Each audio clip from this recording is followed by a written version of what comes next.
자, 우리가 벌써 이제 그 열매를 이제 이야기한 게 벌써 오늘이 네 번째 시간입니다. 자, 우리 열매 관련해서 많은 이야기인데 다음 슬라이드. 자, 한국 속담에 이게 뭐가 있다 그랬죠? 콩 심은 데 콩 나고 팥 심은 데 팥 난다. 자, 이 속담 그대로 하나님의 말씀은 이제 우리가 무엇으로 이 땅에 심든지 그대로 거두게 해주신다라고 하는 그 말씀이, 그 말씀의 법칙이 세워져 있다라는 것을 우리가 잘 알 수 있습니다. 자, 그 다음 슬라이드. 우리가 첫 시간부터 계속 이야기하고 있는데 바로 우리의 마음은 무엇이라고요? 바로 하나님의 말씀에 씨앗을 심는 밭이다, 정원이다라고 얘기하는데 우리 다 같이 고린도전서 3장 9절 같이 한번 읽어보겠습니다. 우리는 하나님의 동력자들이요 너희는 곧 우리는 하나님의 밭이요 하나님의 집입니다. 자, 우리의 마음은 뭐라고요? 하나님의 밭입니다. 하나님의 말씀의 씨앗을 받을 수 있는 밭이라고 이야기하고 있습니다. 자, 그래서 우리가 이야기했죠. 그 밭을 우리가 어떻게 관리하느냐, 우리가 그 받은 씨앗을 어떻게 잘 키우고 그것이 열매 맺게 하느냐가 정말 중요하다라고 했습니다. 다음 슬라이드. 그래서 그 히브리서 기자는 이렇게 이야기하죠. 내가 잘 그 밭을 관리해서 하나님의 그 생명의 씨앗을, 천국을 결실하는 씨앗을 잘 우리가 열매 맺으면 복을 받는데, 안 그러면 저주를 받고 버림을 받고 그리고 불사름을 당할 수 있다라고 얘기했죠. 자, 그 말씀 히브리서에서 얘기하고 있는데 한번 다 같이 읽어볼까요? 땅이 그 위에 자주 내리는 비를 흡수하여 밭 가는 자들이 쓰기에 합당한 채소를 내면 하나님께 복을 받고, 다음 슬라이드. 만일 가시와 엉겅퀴를 내면 버림을 받고 당하고 저주함에 가까워 그 마지막은 불사름이 되리라. 자, 우리가 이 우리의 마음밭을 가지고 어떻게 잘 농사를 짓느냐로 내가 하나님의 복을 받을 수도 있고, 반대로 내가 내 마음밭을 이제 하나님이 기뻐하시는 열매가 아닌 이제 사단이 주는 온갖 거짓, 그리고 온갖 속임, 온갖 어두움의 것들의 생각들을 받아들이고 그 씨앗이 이제 내 마음에 뿌려져서 그것이 열매 맺어지게 되어지면 어떻게 된다고요? 저주를 받고 버림당하고 불사름을 당한다라고 이야기합니다. 자, 그 이야기는 내가 내 마음을 어떻게 잘 관리하느냐. 우리가 얘기했죠. 이 농부들이 봄에 그 씨앗을 심고 가을에 그 추수하는 것을 위해서 엄청나게 노력을 하죠. 병충해와 싸워야 되죠. 잡초 제거해줘야 되죠. 그 노력을 농부가 하듯이 우리도 마찬가지로 우리 마음밭에 오는 마귀에 주는 나쁜 씨앗들은 없애줘야 되고 잡초들을 제거해줘야 되고, 하나님께로부터 오는 그 씨앗을 받아서 우리가 이제 병충해도 막고 잡초도 제거하고 가시덤불도 제거하고 돌들도 치우고 해가지고 열매를 맺게 하는 책임이 누구한테 있다고요? 우리 각자한테 있다라고 우리가 이야기를 했습니다. 그래서 우리가 이제 이 사도 바울이 로마서에서는 또 뭐라고 얘기했냐면 이 우리가 열매, 곧 하나님의 말씀이 우리의 마음밭에 뿌려져서, 그래서 그냥 단순하게 문자적인 하나님의 말씀이 아니라 이제 이 우리가 하는 말이라고 하는 언어라고 하는 것은 어떤 생각을 우리가 사람들이 이해할 수 있는 표현으로, 언어로 담아낸다라고 얘기했죠. 그게 우리가 의사소통하는 이 말일 수도 있고 성경에 기록되어져 있는 글자일 수도 있습니다. 근데 이제 단순하게 그 글자나 단순한 그 말만 들으면 안 되고 그 말 속에 숨어 있는 의도, intention, 아니면 동기, 모티브가 중요하다라고 얘기했죠. 그러니까 우리가 단순하게 문자적으로만 봐서는 하나님의 뜻을 오해할 수도 있어요. 근데 우리가 그 하나님의 이제 말씀 속에서 하나님이 의도하는 그 의도가 캐치가 되어지는 게 뭐냐? 바로 그 말씀이 깨달아지는 거예요. 그래서 그 하나님의 말씀이 이제 깨달아지기 시작하면 이제 내 마음에 그 씨앗이 진짜 제대로 뿌려지는 거예요. 그러면 그 말씀이 이제 깨달아지니까 나는 그 말씀을 삶에서 실천을 해낼 수가 있게 되어지는 거죠. 그래서 이 말씀을 깨닫는 것이 정말 중요하다고 했는데, 그래서 이 말씀이 깨달아진 것을 내 삶에서 변화로 나타내면 이제 그거를 사도 바울은 로마서 6장에서 뭐라고 얘기하냐면 곧 너희가 의의 열매 아니면 거룩함에 이르는 열매. 의의 열매, 거룩함의 열매라는 의미는 하나님이 의도하시는, 하나님이 생각하신 그 생각대로 나타난 거예요. 그러니까 하나님이 어떤 말씀을 하시면서 그 말씀이 가지고 있는, 말씀 속에 있는 그 의도가 이루어진 거죠. 그렇게 했을 때 이제 그게 열매 맺었다라고 표현하잖아요. 뭐 가령 세상에서는 이렇게 얘기하죠. 저 커플은 몇 년간의 열애, 그러니까 뜨겁게 사랑을 나눈 이후에 결실을 맺었다. 곧 결혼을 이루어냈다. 이런 식으로 표현을 하죠. 그러니까 그들이 이제 원했던 그 결실, 결혼이라고 하는 그 결실을 그들이 의도했던 대로 이루어졌다라는 거죠. 그러니까 마찬가지로 우리가 생각하는 그 의도가 이제 우리의 삶에서 행동으로 아니면 말로 아니면 실제로 원했던 것이 이루어졌을 때 우리는 그것이 뭔가가 결실했다, 뭔가가 열매 맺었다라고 우리가 그런 식으로 표현하는 것처럼, 마찬가지로 우리가 하나님의 말씀이 깨달아지고 그 말씀이 이제 내 삶에서 변화로 나타나는 거죠. 마치 지난번에 말씀드렸다시피 성경에서는 주라, 주는 자가 더 복되다. 예수님 이렇게 말씀하셨죠. 그러니까 주면 내가 너에게 차고 흔들어 넘치도록 주겠다라고 하는 그 말씀, 곧 그 하나님의 의도가 깨달아지면 그 삶을 살아내기 시작하죠. 하나님께 헌금을 드리고 어려운 사람을 도와주고 하는 그 삶을 이제 살아낸다라는 얘기는 곧 하나님이 주신 그 생각에 의도대로 삶의 행동으로 변화로 나타난 거라는 거예요. 그러면 그 열매가 바로 뭐냐? 하나님이 찾으시는 열매라는 거예요. 그 열매 보고 마지막 날에 그래 너가 내가 준 그 말에 열매를 맺었다. 그 열매를 찾으시겠다는 거예요. 그리고 그 열매가 없다라면 아까 이 말씀처럼 그 심판대 앞에 섰을 때 이제 저주를 받고 심판을 받아서 지옥에 가게 할 수도 있다라는 거예요. 그래서 그 열매가 정말 중요한데, 자, 오늘 본문 말씀에서는 이제 사도 바울이 뭐라고 얘기하냐? 이제 다른 열매, 우리가 뭐 의의 열매, 거룩함의 이런 열매 뭐 마찬가지인데 이제 오늘은 빛의 열매라고 표현을 합니다. 다 같이 쫓아해 주시기 바랍니다. 빛의 열매. 예, 빛의 열매는 곧 열매인데 빛을 통해서 빛으로 영향을 받아서 맺어지는 열매를 빛의 열매라는 거죠. 그럼 반대로 말하자면 빛의 열매의 반대는 뭘까요? 어둠의 열매가 되겠죠. 자, 오늘 이제 그 사도 바울이 얘기하는 빛의 열매에서 알아볼 텐데, 자, 그러면 이 빛에 대해서 잠깐 우리가 살펴볼 필요가 있습니다. 자, 빛이라고 하는 것은 이제 이 우리의 어둠하고 반대가 된다라고 얘기했습니다. 자, 만약에 어둠이 가득한데 그 어둠을 싸워서 이겨낼 수 있는 방법이 뭐가 있을까요? 자, 여기 이제 불을 딱 끄면 어둠이 확 오죠. 그러면 그 어둠을 어떻게 싸울 수 있을까요? 어떻게 없앨 수 있을까요? 우리 힘으로 어둠을 싸워서 없애버릴 수 있을까요? 불가능하죠. 아무리 어두운데 막 공중에 허공에 내가 이 어둠을 쫓기 위해서 아무리 난리를 쳐도 어둠은 안 없어집니다. 언제 없어지느냐? 빛이 와야 없어집니다. 우리가 여기 그 성전에 제가 처음 들어왔을 때 불을 딱 안 켜면 어둡습니다. 근데 이제 그 어둠은 내가 무슨 수를 써서도 안 없어져요. 오직 그것을 쫓아낼 수 있는 유일한 방법은 빛이 들어오게 하는 방법밖에 없어요. 그래서 형광등 스위치를 켜서 빛이 나오게 하는 수밖에 없어요. 어둠을 없애기 위해서는.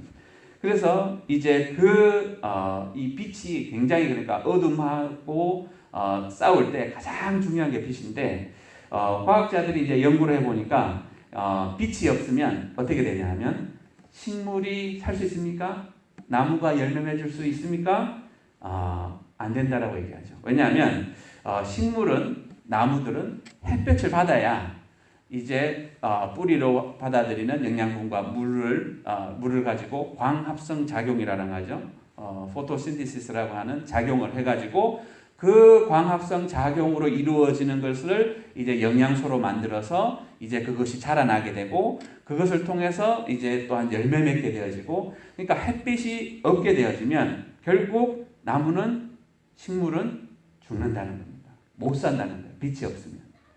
그러니까 그리고 간혹 이제 겨울에 비가 많이 오는 시애틀이라든지 아니면 어떤 그 도시인데 이제 해가 잘 안 뜨고 아니면 비가 자주 오고 그리고 구름이 많이 끼는 그런 도시에 살면 사람들이 기분도 어떻게 되죠? 울적해지죠.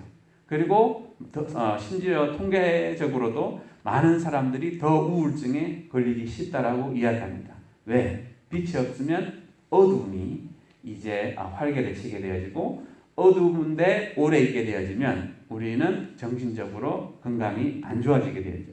그래서 이제 이 햇빛이 식물들한테서도 정말 빛이 없으면 죽게 되어지고 살 수 없게 되고 또한 우리 인간들도 만약에 그 빛이 없어서 식물이 없으면 또 우리가 어둠 가운데서만 살게 된다면 우리는 제대로 삶을 살 수가 없고 이제 우울증과 그 다음에 그런 가라앉는 그러한 이 마음으로 굉장히 고통당하면서 힘들게 살 수밖에 없다라는 것을 이야기하고 있습니다. 자, 그러면 이 빛이라고 하는 것이 어떻게 시작되었냐?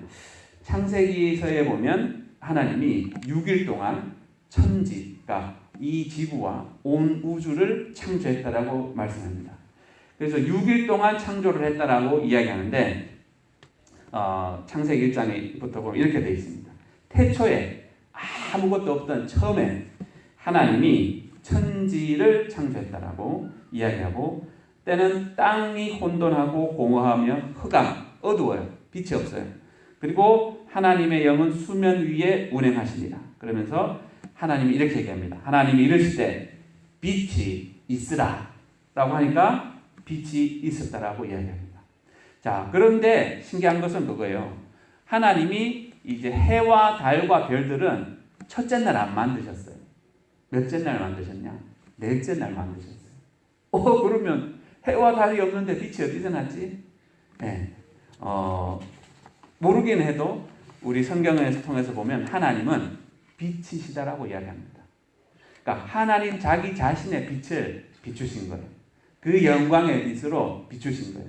자, 그렇게 했을 때에 빛이 시작이 되어지고 그리고 네 번째 되는 날 하나님이 이렇게 얘기합니다. 하나님이 이르시되 하늘의 궁창에 광명체들이 있어 낮과 밤을 나뉘게 하고 그것들로 징조와 계절과 날과 해를 이루게 하라.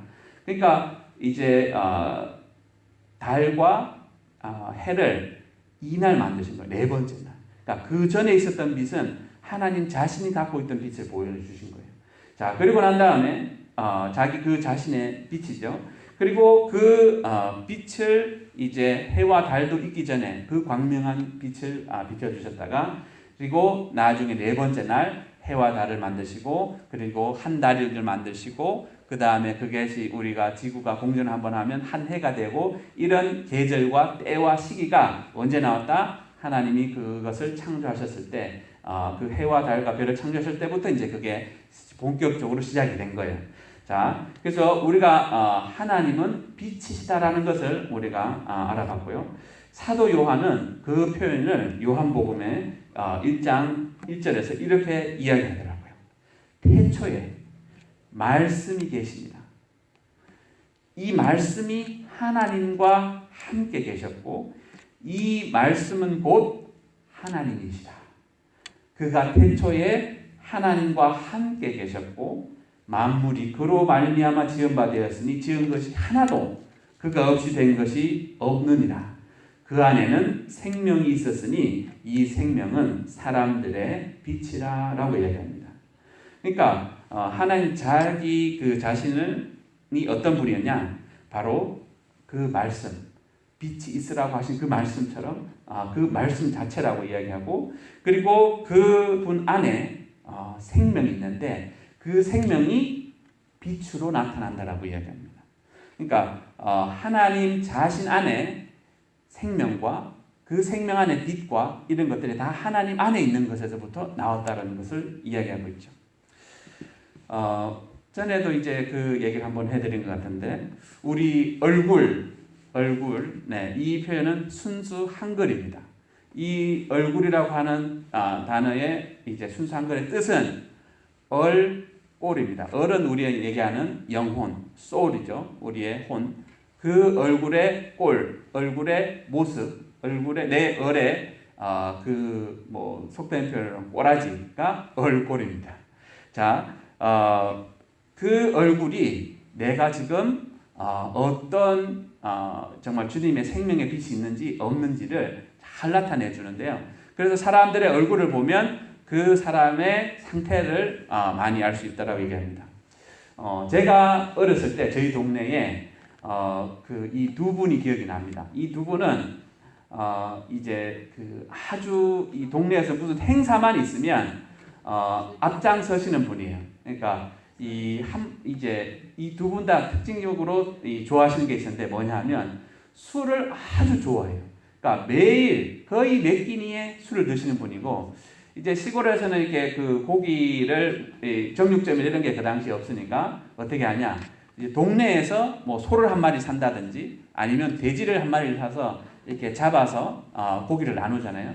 그러면 그분들이 꼭 앞장서서 그런 걸 하시는 분들이에요.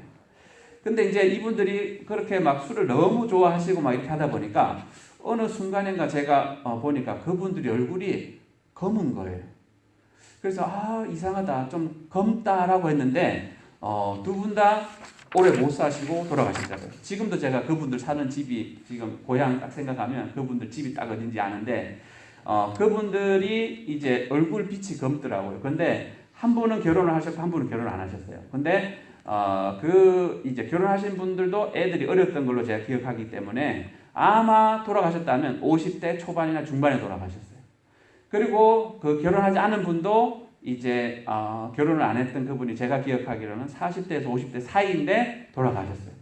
근데 그분들의 얼굴을 보면 검어요. 그러니까 얼굴 색깔이 검다는 게 아니라 얼굴에서 나는 빛깔이 검은 거예요.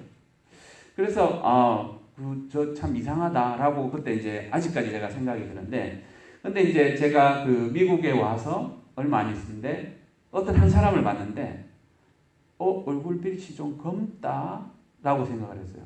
근데 아니겠지 그건 또 아니겠지라고 그냥 무시해 버렸어요. 그런데 이제 그 몇 년이 지났는데 보니까 암이 걸렸다라는 이야기가 들렸어요. 그러고 난 다음에 얼마 안 있어서 돌아가시더라고요. 그러면 뭐야 이거? 그러면 그게 진짜였다는 거야? 그러니까 얼굴에 그 검은 빛이 났던 게 뭔가 문제가 그 사람의 몸에 문제가 있다라는 것이 이제 그렇게 나타나기 시작했다는 거죠. 근데 저는 그냥 그런 거겠지. 뭐 햇볕이 좀 많이 걸려서 그런 거지. 이렇게 무시하려고 했는데 그게 아니었다라는 거죠. 그러니까 우리 얼굴에서 나타나는 그 때깔로도 나의 영적인 상태가 드러난다는 거예요. 그러니까 혹시 여러분들 이 점쟁이나 뭐 이런 거 하시는 분들 보는지 모르겠지만 그분들은 이제 악한 영의 영향을 받아서 점을 하시는 분들을 보면 나이 드시고 드신 그런 분들 얼굴을 보면 어떠냐면 검은 빛이 확 납니다. 그리고 막 그것을 덮기 위해서 억지로 막 덕지덕지 화장을 했는데 그걸 숨길 수가 없어요. 근데 예수님을 잘 믿은 그런 뭐 정말 연세 드신 권사님들 보면 얼굴이 때깔이 얼굴에 광채가 나잖아요. 빛이 나잖아요. 그것처럼 내가 지금 정말 빛 대신 주님과 어울리면 내 얼굴은 빛이 나는데, 내가 어둠의 가운데 역사하는 그 악한 영들하고 어울리면 나는 검은 빛, 곧 죽음의 빛깔을 날 수밖에 없다는 거예요. 자, 그래서 그 이야기가 어디에 있습니까? 모세가 이제 40일 밤낮을 주님과 함께 있었죠. 시내산에 올라가고, 그리고 내려왔는데 어떻게 됐습니까? 너무 그 주님의 이 40일 밤낮을 있었으니까 그 광채, 주님의 광채를 받아가지고 얼굴이 얼마나 빛이 났던지 사람들이 모세한테 와서 얼굴을 보고 얘기할 수가 없는 거예요. 그래서 그가 베일로 얼굴을 가리고 사람한테 이제 이야기할 때는 얼굴을 가리고 이야기를 했다라고 할 정도로 그렇게 빛이 나는 거예요. 자, 그래서 이제 그런 것처럼 우리가 무엇과 하나님과 우리가 교제를 하는지 아니면 하나님과 교제 안 하는지가 거기에서 우리의 얼굴 모습에서도 그 때깔로도 나올 수 있다는 거예요. 자, 오늘 그 본문 말씀에 보면 뭐라고 얘기합니까? 우리는 빛의 자녀다라고, 우리가 빛의 자녀가 되었다라고 그 1절에서 이제 이제 우리가 사랑을 받는 하나님의 자녀가 되어서 하나님 본받는다라고 이야기하고 있고, 오늘 그 본문에 나오는 9절처럼 8절에서처럼 우리가 주 안에서 빛을 받은 빛의 자녀가 되었다라고 이야기합니다. 그러니까 그 빛이 이제 우리 삶 속에 나타나게 되어 있다는 거예요. 마치 모세가 하나님하고 오래 있으니까 이제 얼굴에 하나님의 그 빛이 빛난 것처럼 우리가 주님하고 정말 빛 대신 주님하고 교제하고 주님의 말씀 속에서 말씀이 깨달아지는 거기에서 빛이 나온다라고 얘기하거든요. 그래서 그 빛이 내 심령에 내 영혼에 비치게 되어지면 내 삶의 모습에서 내 얼굴에서도 그 빛이 나오게 되어져 있다라고 얘기하는 거예요.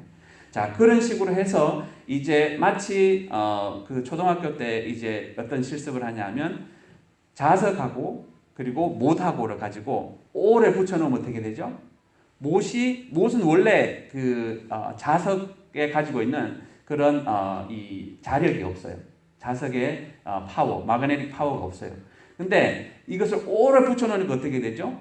그 철이, 그러니까 못은 철로 되어 있으니까 그 못에서 이 자석에 자성이 나오죠. 그래서 그걸 가지고 다른 데 철에 붙이면 붙잖아요. 왜? 그 자석에 있던 자력이 그 철에 옮겨진 거죠. 옮겨진 겁니다. 마찬가지로 내가 하나님하고 하나님을 찾아서 하나님을 만나고 하나님과 교제하고 하다 보면 어떻게 된다고요? 하나님의 성품이, 하나님의 모습이, 하나님의 그러한 이제 생각이나 이런 것들이 내가 이제 그거를 받게 되는 거예요. 그래서 내가 그 하나님처럼 비슷하게 닮아져 가는 거예요. 자, 그렇게 해서 하나님 진짜 원하시는 건 뭐라고요? 우리가 이제 예수 그리스도의 형상의 장성한 분량까지 되라는 거예요. 그 이야기를 쉽게 말하자면 예수님처럼 되라는 거예요. 예수님이 되라는 거예요. 그러니까 하나님이 우리를 원하는 것은 너희가 예수님처럼 되라는 거예요. 근데 우리 힘으로는 할 수가 없죠. 왜? 우리는 연약한 인간의 한계를 가지고 있으니까. 그래서 어떻게 하라고 얘기합니까? 이제 우리가 그 하나님과 함께 할 수 있도록 이제 예수님이 우리에게 예수님이 그랬죠. 내가 이제 가면 너에게 유익하다. 왜? 내가 너희에게 성령을 보내줄 수 있기 때문에 유익하다라고 얘기합니다. 그래서 예수님이 돌아가시고 난 다음에 오순절날 무슨 일이 생겼습니까? 하나님이 그 약속하셨던 성령님이 곧 하나님 자신이 영으로 우리의 심령 속에 우리의 마음 속에 온 거죠. 그렇게 되면 어떻게 하려고? 그래서 그분이 우리 안에 있음으로 인해서 우리의 영이 이제 그분으로 영향을 받아서 그렇게 변화되어져 가라. 그렇게 변화되어져 가면 이제 그 사람의 삶의 모습은 어떤 열매를 맺는다? 곧 하나님이 원하시는 것을 깨닫고 하나님이 원하시는 삶의 모습으로 변화되어져 가서 그래서 그 하나님의 의도가 그 삶에서 나타나기 때문에 그 열매가 뭐라고요? 바로 의의 열매. 하나님이 기뻐하시는 하나님이 받으실 수 있는 그 열매가 맺어진다라고 이야기하고 있는 겁니다. 그런데 이제 우리가 이 말씀을 이제 잘 깨달아야 되는데 우리가 이 말씀을 깨닫지 못하면 우리는 어둠 가운데 있다라고 이야기합니다.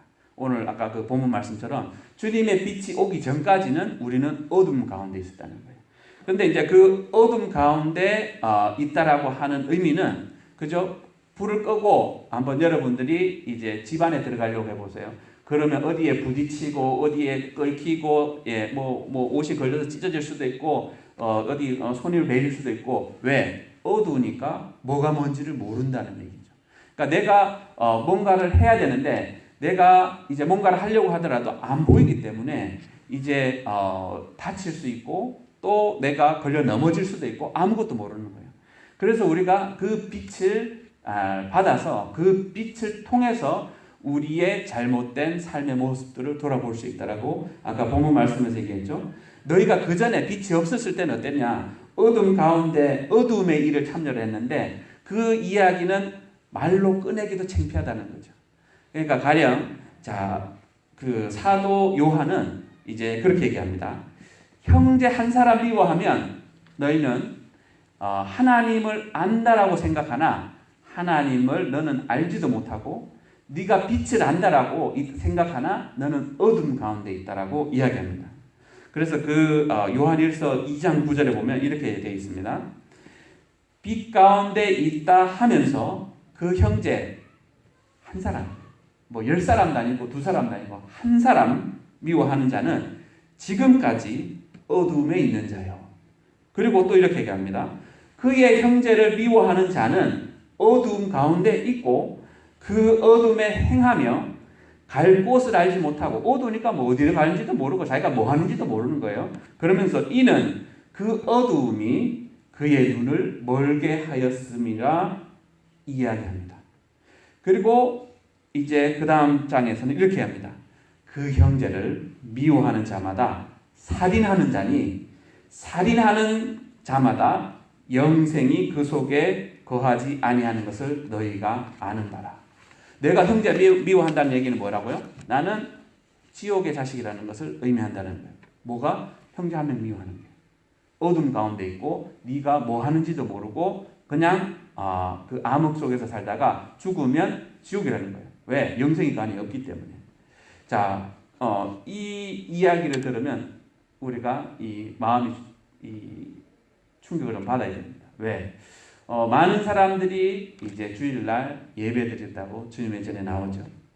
근데 그 마음 속에 내가 저 원수는 절대 용서할 수 없어라고 하는 마음을 가지고 나와서 예배를 드린다면 그 사람이 구원받을 수 있을까요? 오늘 그 사도 요한의 이야기로는 불가능하다는 거예요. 형제 한 명 미워하면 안 된다는 거예요. 심지어 그러니까 얼마나 많은 사람들이 이제 형제를 미워하는 그 미움 가운데 용서하지 못하는 그 마음을 가지고 주일날 예배 드린다라고 하나님 앞에 나와서 앉아있는 사람이 얼마나 많이 있을까요? 근데 하나님은 성경에서 그 예배를 받을 수 없다라고, 그가 드리는 예물을 받을 수 없다라고 이야기합니다. 심지어 예수님도 이렇게 얘기합니다. 마태복음 5장 23절에서 그러므로 예물을 제단에 드리려다가 거기서 네 형제 한 명한테 원망 들을 만한 일이 있는 것이 생각나거든. 그러니까 그 생각나게 했다는 게 누구예요? 하나님이잖아요. 주님이라는 거예요. 그러니까 그게 생각나거든. 먼저 가서 뭐 예배 드리는 게 되게 중요한 게 아니라 먼저 가서 그 사람하고 사과하고 그리고 나서 와서 예배를 드리라고 이야기합니다. 왜냐하면 내가 형제를 용서하지 못하고 형제를 미워하는 그 미움 가지고 예배 드린다고 제물 드린다고 왔는데 하나님은 그거 못 받는다는 거예요. 그러면 우리가 한번 생각해 보십시오. 어떤 분들은 신앙생활을 10년, 20년, 30년, 뭐 길게 40년, 50년 했는 분도 있을 수 있어요. 근데 그 마음에 형제 미워하는 마음을 가지고 예배 드린 것이 대다수라면 하나님은 그 사람에게서 예배를 몇 번 받으실 수 있었을까?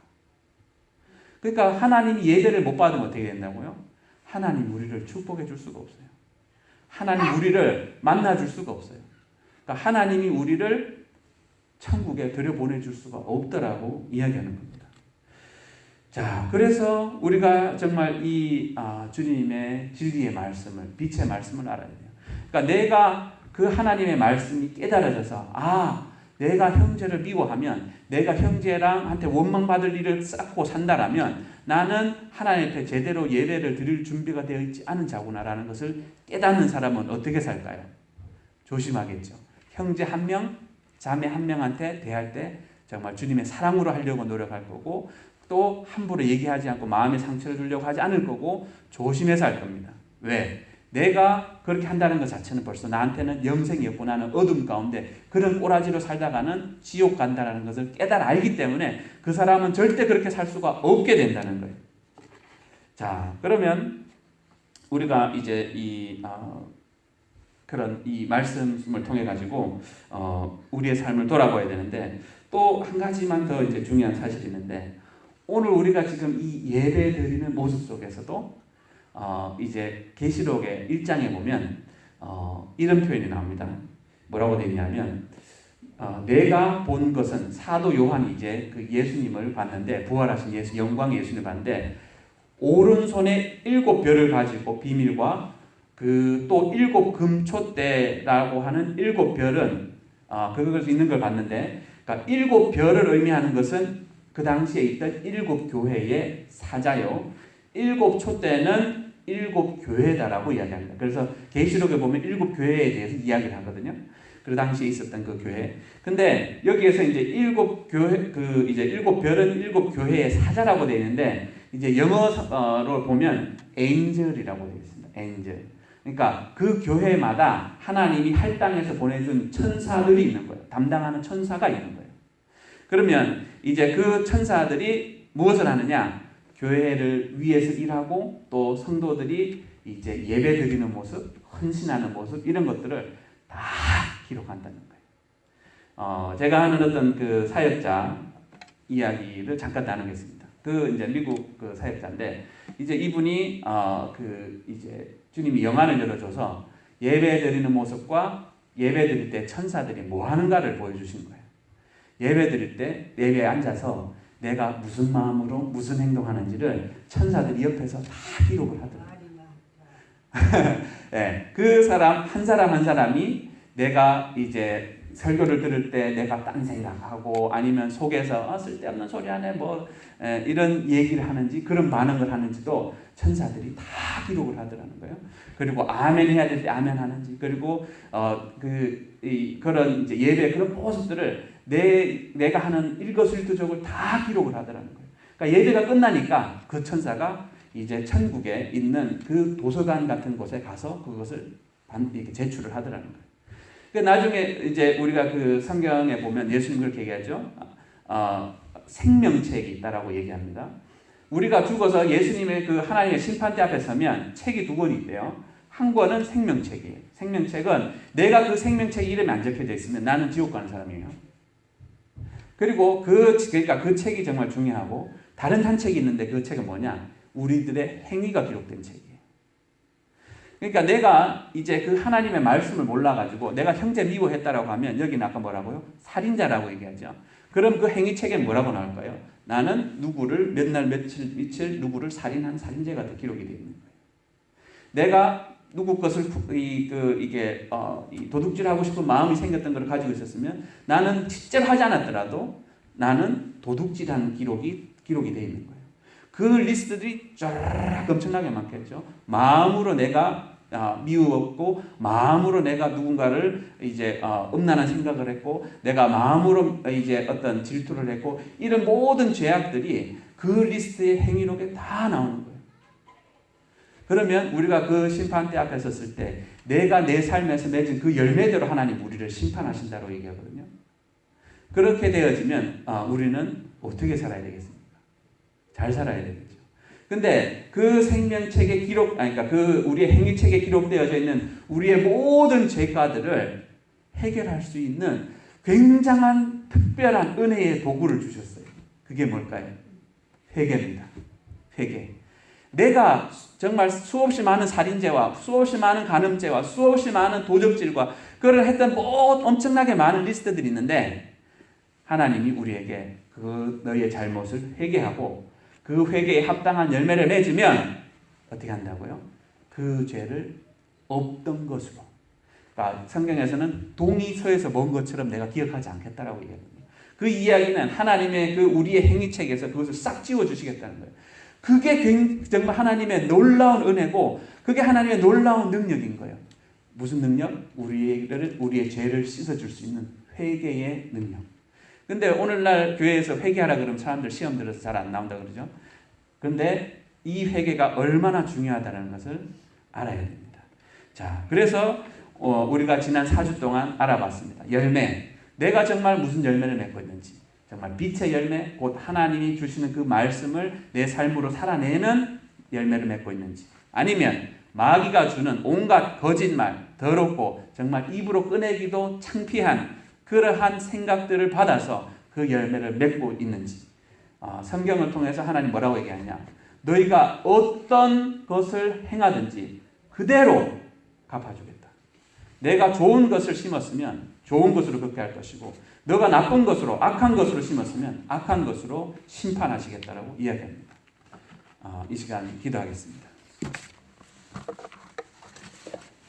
사랑해 주님 감사합니다. 네, 주님은 정말 우리가 빛의 열매, 정말 거룩함에 이루는 순종의 열매, 또한 진리의 열매, 천국을 결실하는 열매를 맺기 원하셔서 정말 오늘도 우리의 말씀의 밭에 그 진리의 씨앗들을 뿌려주셨음을 믿고 감사드립니다. 주님, 우리가 우리의 삶을 돌아보아서 내가 정말 천국을 결실할 수 있는 정말 마음밭을 그를 우리가 유지하고 있는지, 내 마음밭에 혹시나 정말 엉겅퀴와 가시를 내는 그러한 저주함을 받고 버림을 받고 끝내는 불사름을 받을 그러한 정말 존재가 아닌지 우리의 삶을 잘 돌아보게 하여 주시옵소서. 주님, 우리가 진정으로 이제는 정말 어둠에 행했던 모든 정말 것들을 내려놓고 주님의 빛의 말씀으로, 진리의 말씀으로, 생명의 말씀으로, 또한 정말 사랑의 말씀으로 우리의 마음밭에 잘 심게 하시고 그것을 끝까지 참고 인내해내므로 천국을 결실하는데 부족함이 없을 수 있도록 주님, 저와 우리 성도들을 붙들어 주시고 도와주옵소서. 혹시나 우리 삶 가운데 정말 우리가 이 진리의 말씀을 깨닫지 못해서 행했던 어둠의 행실들, 어둠의 열매들, 정말 또한 악한 열매들, 또한 불의의 열매들, 아버지 우리가 그런 것들을 행한 것들이 있다라면 이 시간 우리가 회개하오니 용서하여 주시고 우리가 다시는 그런 열매를 맺지 않고 정말 주님이 기뻐하시는 그러한 진정한 진리의 의의 열매를 맺는 저와 우리 성도들이 다 될 수 있도록 도와주시옵소서. 오늘도 귀한 생명의 말씀을 전해주신 주님의 은혜를 감사를 드리고 예수님의 이름으로 축복하고 기도드립니다. 아멘.